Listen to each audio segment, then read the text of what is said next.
Alas 6 na po ng umaga iniyet, napakadilim pa rin po sa paligid. Okay?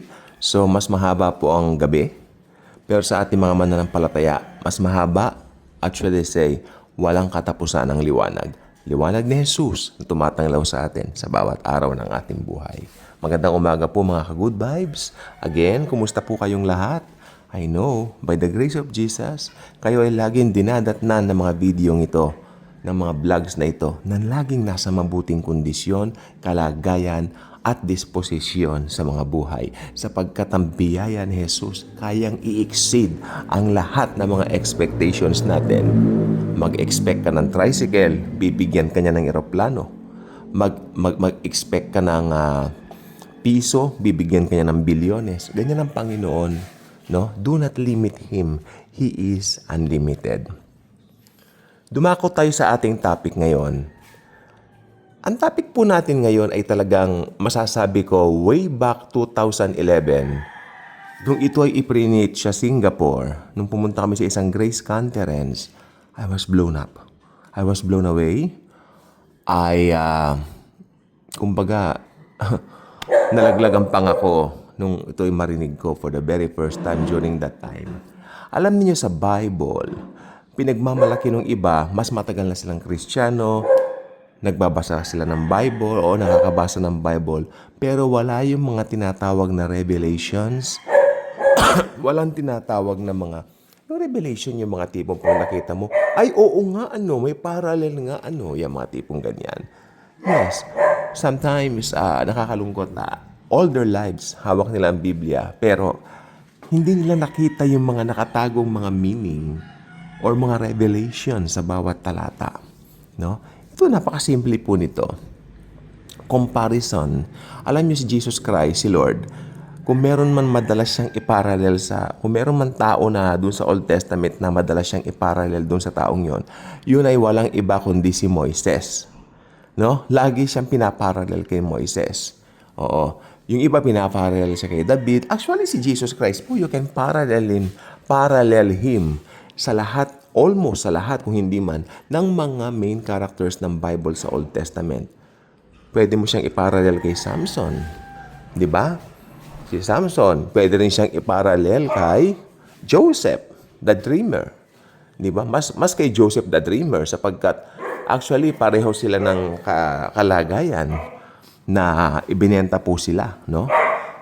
Si Jesus, 30 pieces of silver. Si Joseph, ewan ko kung eksaktong ganun din po ba or something. Si Samson, binetray ni Delilah. Si Jesus, binetray naman ni Judas. Yung mga ganyan. Si Jesus, alam niyo kung makikita po ninyo sa Old Testament, nakatago na po yung persona niya doon eh. Maingat mo lang basahin. That's why earlier portion ng vlog na ito kanina, sinabi ko na nakakalungkot yung iba hawak ang Biblia for a long period of time but they haven't seen the connection between the old and the new. And that's sad. And that's so sad, really.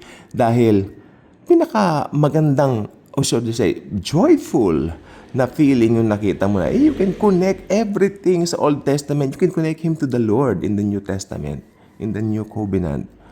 Kasi alam niyo, ang Old Testament, Jesus Christ concealed, while the New Testament is Jesus Christ revealed. Magbigay po ako ng isang example. Ito na lang po ibibigay ko example since I told you earlier of this vlog, sabi ko, itong si Moises, madalas siyang iparallel sa Lord. If there's someone na madalas siyang iparallel na tao doon sa Old Testament, that would be Moises or Moses.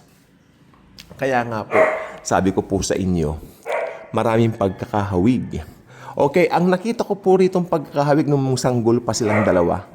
Nung sanggol si Moises, itinago siya. Dahil pinapapatay ng paraon, di ba? Yung mga babies. O si Jesus Christ din, ganon. Pinapapatay ni Herodes yung mga babies.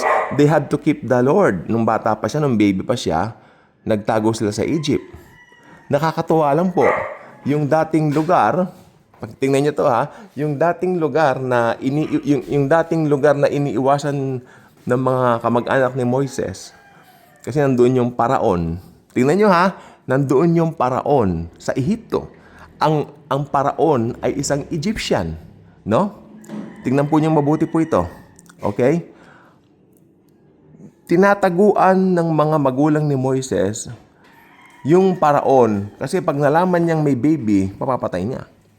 Pero nakakatuwa, itong sa New Covenant, nung dumating si Jesus Christ, yung dating iniiwasan nila Moises, doon itinago ang Lord. Doon sila nagtago. Sila Mary, Joseph, tsaka si, Jesus, nung bata pa. So, ang Bible po, ang Panginoon po, kailangan po natin, no? Ang Panginoon, nagwo-work in mysterious manner, in mysterious ways. Kaya wag mong mamaliitin, ay masamang lugar yan, ay ganun dati ang lugar na yan. Gagamitin niya ng Lord pagdating ng panahon.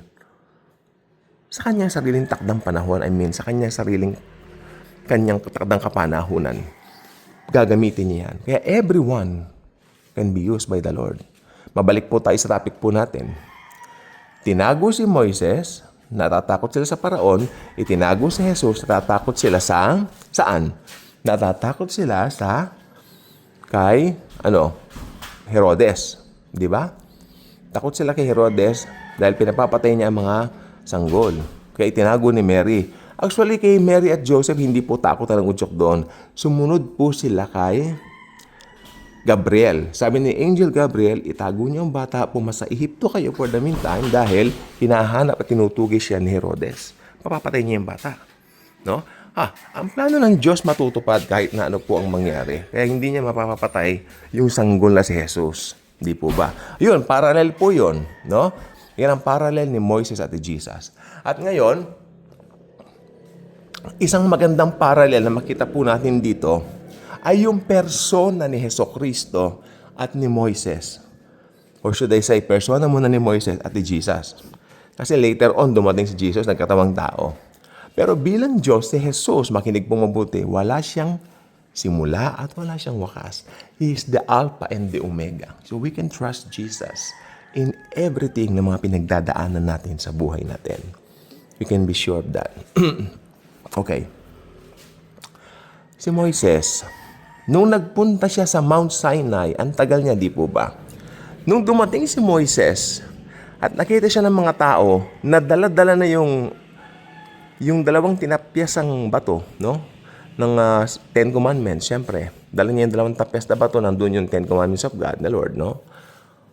Yung mga tao, imbis na lumapit sa kanya, dahil nakita yung glory ng kanyang muka, umiwas sa kanya yung mga tao. Umiwas yung mga tao kay Moises. Why? Sapagkat merong glory si Moises. Pero mamaya tatawagin natin kung anong klaseng glory yan. Iniwasan tandaan niyo si Moises, pagbaba ng bundok, iniwasan.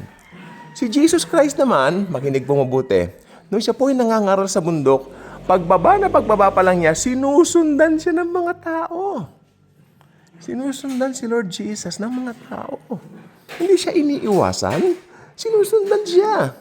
Kaya pareho pong may glory ang dalawa. May glory si Moses, may glory rin si Jesus. Okay? Anong kaibahan?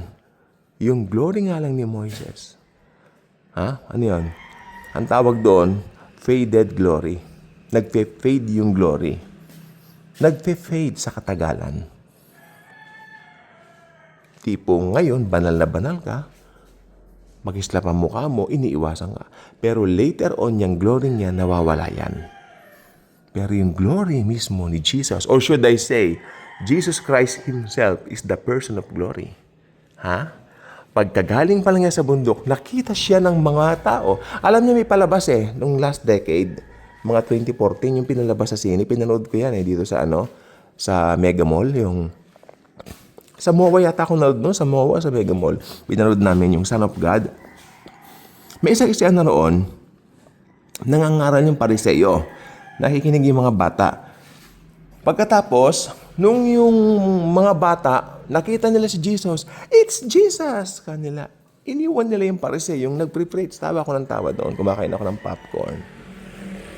Iniwan sila. Kasi, wala ka namang matututunan sa mga tinuturo ng mga yun. Kasi nakaka-drain, nakakabagsak ng kalooban. Ang law, dinidiin niya yung kasalanan mo. You should love the Lord. You should love the Lord. Ikaw na naman, effort mo. Pero ang Panginoong Jesus, ibang klase. I love you with all my heart. That's why I give my life for you. There's a big difference between law and grace. Si Moises iniwasan, si Jesus sinusundan. Okay? At kung maliwanag sa iyo yan, kaibigan, alam mo yan. Kino-congrats kita sapagkat alam mo ang persona ni Jesucristo. Ito ay mananatili magpakailanman. Ang tanong ko lang ngayon isa lang, ka-good vibes ka na ba?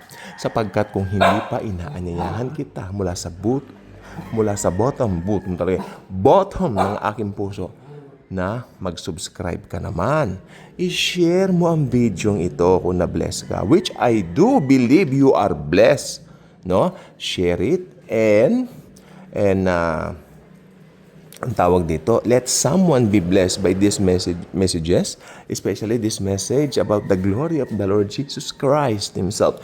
Alam niyo, pag Kristiyano ka, si Jesus Christ ang lahat-lahat sa iyo. Si Jesus Christ ang bukang bibig mo. Si Jesus Christ lang, wala nang iba. God bless.